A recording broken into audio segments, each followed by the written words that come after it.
Olá, seja bem-vindo! Meu nome é Jesse, sou professor de matemática e vou ajudar você a fazer alguns cálculos envolvendo frações. Nessa videoaula nós abordaremos a adição e subtração de frações, usando tanto frações equivalentes quanto o algoritmo gerado por esse conceito. Se você estava procurando isso, pode deixar seu like e inscrever-se no canal, que você está convidado para essa aventura rumo ao conhecimento matemático. Bora lá! Vamos resolver aquele primeiro cálculo usando o conceito de frações equivalentes. O que são frações equivalentes mesmo? São frações que representam o mesmo número. Por exemplo, quais são as frações equivalentes a 5/2, ou seja, que representam o mesmo número que 5/2 representa? 5/2 é 5 dividido por 2, que dá 2/2, né? Vamos ver quais frações representam esse 5/2. Para consegui-las, basta a gente multiplicar o numerador da fração e o denominador da fração pelo mesmo número. Por exemplo, por 2. Se eu multiplicar o 5 por 2, eu terei 10. E se eu multiplicar o denominador por 2, eu terei 4. Então, 10 quartos é uma fração equivalente a 5/2. Se a gente fizer a mesma coisa multiplicando o numerador e o denominador por 3, nós obteremos também outra fração equivalente a 5/2. Vamos nessa? 5 vezes 3, 15. E 2 vezes 3, 6. Se a gente continuar multiplicando por 4, 5, 6, 7, tanto o numerador da fração quanto o denominador da fração, nós estaremos construindo frações que representam o mesmo valor ou quantidade que 5/2. E obteremos, por exemplo, 4 vezes 5, 20, e 4 vezes 2, 8, 5 vezes 5, 25, e 5 vezes 2, 10. E aí vai. Essas são todas frações equivalentes a 5/2. Vamos considerar as frações equivalentes a 3 quartos. Ora, mas espera aí. Equivalentes a 3 quartos, nós teremos, então, multiplicando por 2 o numerador e o denominador, nós teremos 6 oitavos. Nós teremos, multiplicando por 3, 9 dozeavos, e por aí vai. Mas nós não vamos continuar, por quê? Quando nós temos que determinar a soma de duas frações, basta a gente arranjar duas frações que tenham o mesmo denominador para facilitar os cálculos. Então, por exemplo, 5/2 mais 3 quartos. 5/2, aqui na listagem das frações equivalentes a 3 quartos, não tem nenhuma fração com o denominador 2. Então, a gente tem que procurar lá em cima. Vamos procurar lá em cima. Olha só, tem uma fração com o denominador 4. Nós construímos duas listas de frações equivalentes para saber como isso funciona. No entanto, não era necessário. Por quê? Porque você nota que o 3 quartos tem um denominador que é 4. E na listagem dos 5/2, ou na listagem das frações equivalentes a 5/2, a gente repara que o 10 quartos também tem denominador 4. Ou seja, onde tem 5/2 ali naquela expressão, eu posso trocar por 10 quartos. Então eu posso fazer o cálculo assim, ó, 10 quartos mais 3 quartos, isso tudo por quê? Porque eu troquei os 5/2 por 10 quartos, que é uma fração equivalente a ele, ou seja, representa o mesmo número. Se você dividir o 10 por 4, vai obter 2,5, do mesmo jeito que você obtém 5 dividido por 2.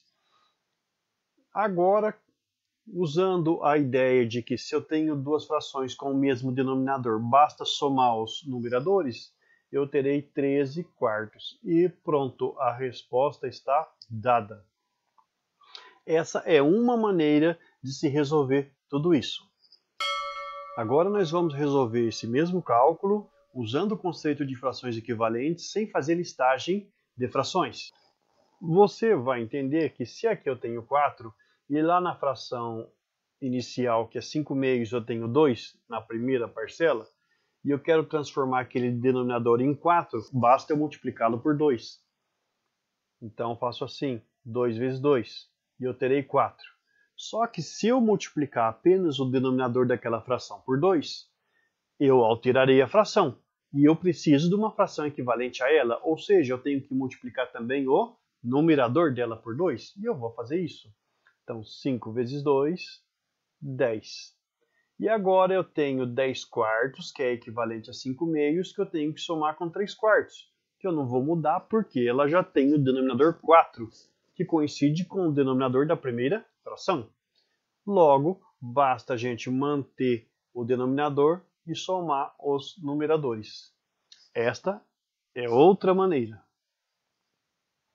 Terceira maneira, nós vamos usar o algoritmo tradicional, que é baseado lá na ideia das frações equivalentes. Vamos fazer isso? Eu primeiro tenho que calcular o mínimo múltiplo comum de 4 e 2. Como é que eu faço isso?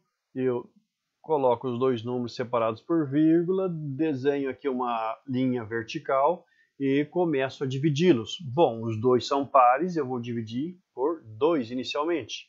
4 dividido por 2 dá 2, e 2 dividido por 2 dá 1.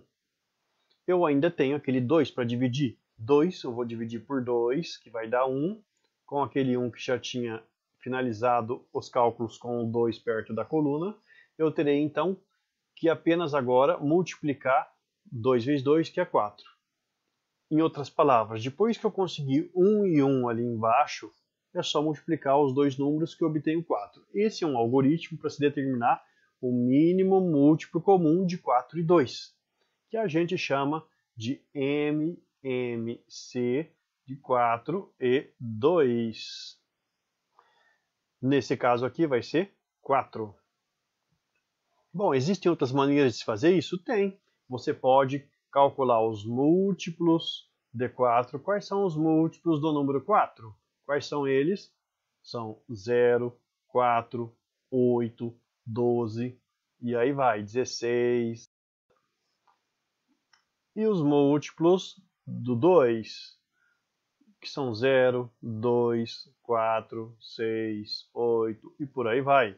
Agora você pode indicar para mim qual que é o menor múltiplo, tirando o 0, que está em comum nas duas listas. Você vai reparar que é justamente o 4, que é o resultado que a gente obteve com aquele algoritmo ali. Então, você precisa fazer tudo isso aqui embaixo? Não. Vai direto naquele algoritmo que funciona bem. Façamos os cálculos agora. Depois que você calculou o mínimo múltiplo comum, você tem que ajustar as duas frações. Como? Aquele mínimo múltiplo comum vai ser o denominador das duas frações. Lembra lá das frações equivalentes? Esse daí é o denominador em comum das duas listagens. E como ajustar o numerador? Bom, aqui eu já sei que eu multipliquei o 2 por 2 para conseguir o 4. Portanto, eu vou ter que multiplicar o 5 por 2, que vai chegar em 10. No entanto, suponha que você não saiba disso. Suponha que você queira descobrir que número que é que eu multiplico o 2 lá da primeira fração para chegar no 4. Bom, se você quiser um cálculo simples que vai funcionar em todas as ocasiões, basta simplesmente dividir o 4 por 2. Se eu dividir o 4 por esse 2 aqui, ó, se a gente dividir, o que vai acontecer? Nós vamos obter 2 e nós vamos multiplicar aquele valor lá de cima. Então, vezes 2. 2 vezes 5, 10. E agora a gente já calculou a primeira fração. E a segunda? 4. Se eu dividir por 4, vai dar 1. 1 vezes 3, 3. Então, não tem o que se mudar. Resultado disso, o denominador agora de cada fração é o mesmo. Logo, a gente mantém o denominador e soma os numeradores. Então, foi essa outra maneira de se realizar este cálculo. Olha só, 3 maneiras. Suponha que você ainda queira um quarto caso. Bônus, caso bônus. Você não gosta de trabalhar com frações ainda, né? E daqui a pouco você vai amar. O que você poderia fazer? Transformar esses dois números em decimais, fazer o cálculo. Se você tivesse um concurso onde você tivesse que escolher as alternativas todas em frações, era só escolher a fração correspondente ao decimal encontrado. Por exemplo, se eu considerar 5 meios, eu sei que eu estou me referindo ao 5 dividido por 2, que é 2 meio, mais o 3 quartos é o 3 dividido por 4. Bom, mas você não deve lembrar que isso daí dá 75 centésimos ou 0,75, não é? Então você tem que fazer o cálculo, você não tem calculadora lá no seu concurso. 3 quartos, não dá para dividir, 0, coloca o 0 lá. Agora 30 eu consigo dividir por 4, vai dar 7, 7 vezes 4, 28, para 32. Eu já coloquei a vírgula, mando o 0 lá perto do 2, agora tenho 20. 4 vezes quanto dá 20? 4 vezes 5. 4 vezes 5, 20, para 20 nada. Então 3 quartos equivale ao decimal 0,75 ou 75 centésimos de maneira mais elegante falando, né? 2,5 mais 75 centésimos nos gera 3 inteiros e 25 centésimos. Mas e agora, como calcular uma fração que corresponde a isso daí? Ora, vamos fazer assim. 3 inteiros e 25 centésimos é a mesma coisa que 3 inteiros mais 25 centésimos. E 25 centésimos corresponde a essa fração aqui, 25 centésimos. Ora, se eu quero deixar tudo na forma de fração, seria interessante eu simplificar esses 25 centésimos. Se eu dividir o numerador e o denominador por 25, eu terei exatamente 1/4. Então, 3 inteiros 25 centésimos é a mesma coisa que 3 inteiros mais 1/4. Opa, mas o que está acontecendo? Como é que eu represento o 3 como quartos? Ora, 1 inteiro dá 4 quartos. O que eu falei? 1 inteiro equivale a 4 quartos. Então, 3 inteiros equivalem a 3 vezes 4, 12 quartos. E eu terei então 12 quartos mais 1/4.